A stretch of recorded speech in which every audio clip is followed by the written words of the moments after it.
What's up everyone? This is the final video showing you how to do your extended written response, aka your Dan and Nicole task for Stage 2 Business and Enterprise. The final video is going to go through the performance standards, so the criteria that your teachers are going to be marking your work with. So this is what you need to show evidence of in order to get the marks.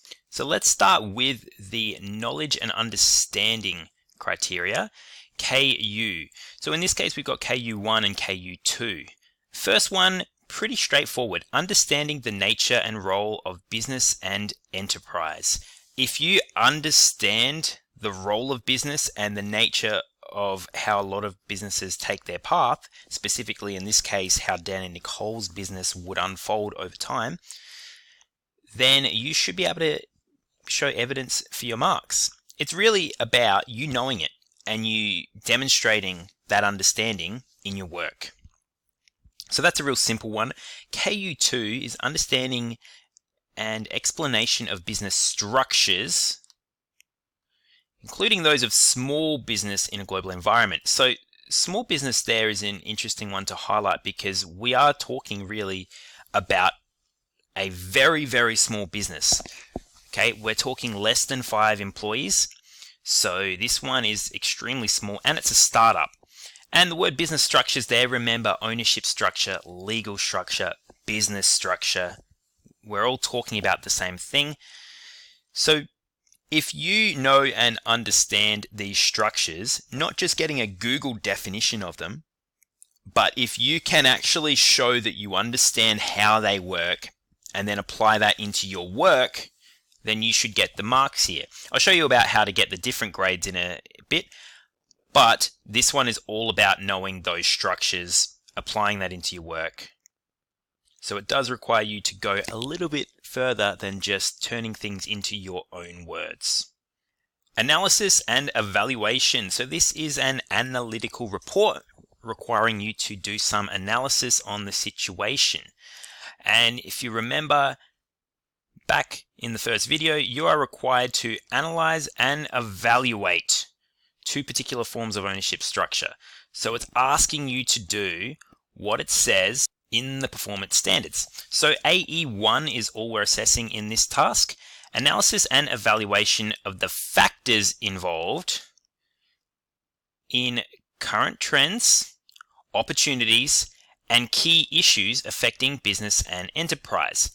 Now, it's not that you wouldn't be looking at current trends in this task. You definitely could, but where a lot of your focus will be is on opportunities, because there is an opportunity for Dan and Nicole for various things such as expansion in the future or the opportunity to take a particular path with their business now, and in particular key issues that affect their business. Now, in this case, the key issues are going to be things such as liability, okay, unlimited or limited liability, depending on which structure you are analyzing. So I've already said a number of times that you need to keep your work relevant to Dan and Nicole's situation. Just finding the information might get you some basic marks, and then obviously knowing and understand how those structures work can get you some marks here. But applying that information to Dan and Nicole should be showing some analysis and evaluation of the actual situation, of the factors involved in their opportunities and the key issues that affect their business. So that should summarize this section. That will be the bulk of where your marks are going to be won or lost, because your analysis will show your teacher that you also know and understand what you're talking about. So for communication, you'll be assessed on all 3 of them, C1, C2, C3. The first of which, communication of information and ideas about business and enterprise to suit the purpose and audience. I've highlighted that part because the first part is straightforward. You know, you're communicating info about business and enterprise, the subject you're doing. But we're doing it to suit the purpose, which means you need to write this report specifically to Dan and Nicole. They are your audience, not your teachers. And that means that if you write this to your teacher, or you write this, say, from the perspective of Dan or from Nicole, then you are not going to get marks in that section. You are taking on the role of a business advisor or a professional who's giving them professional advice. So that's your audience, and that's the purpose that you're taking on in that situation. Now, your terminology, we've talked a little bit about this in class. Correct terminology, vocabulary, and conventions. These are going to give you a good chunk of marks if you are talking about the right things with the right wording. If you refer to something as a company and it is not a company, then we are going to be pretty critical. We'll be looking also at your sentence structures. And if you remember in class, we mentioned that if you are using the right conventions, vocabulary, and terminology, you should be able to reduce your word count significantly. In which case, you should be able to get a lot more good quality information in less words. Now, C3 is a big one. Appropriate acknowledgement of sources. This is your referencing, but in particular, it's acknowledging the sources. So in text, you've got to be doing that correctly, appropriately. And if you notice down here in the application section, it's also got one on referencing, selection and use of relevant information from different sources. So 2 of the criteria out of the 8 are on referencing. So 20% of your grade comes down to how you reference.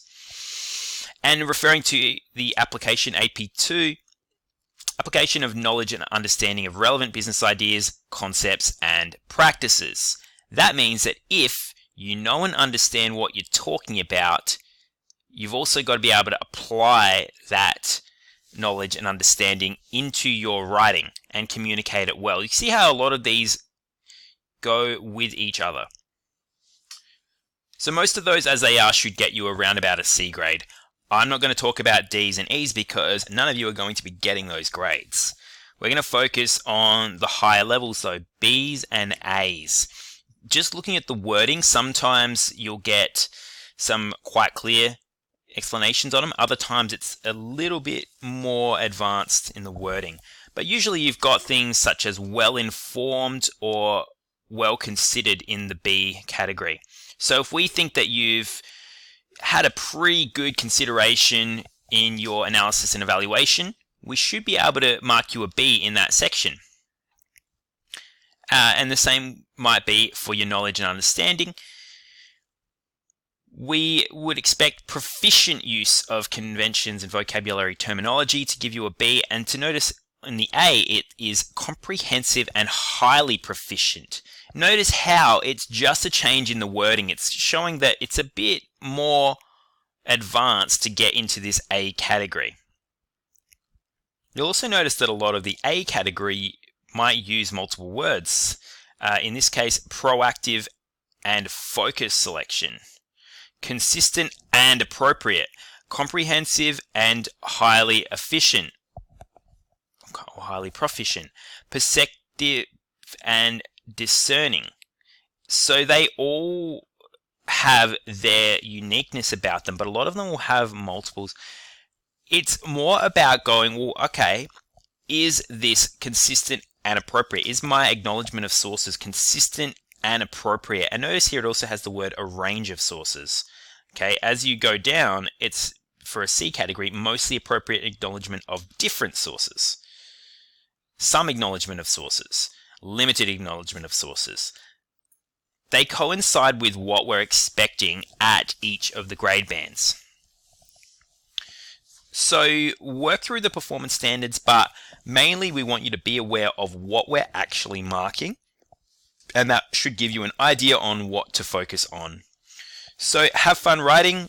I look forward to receiving all your work in the first week of term 1 next year. Have fun. Happy holidays.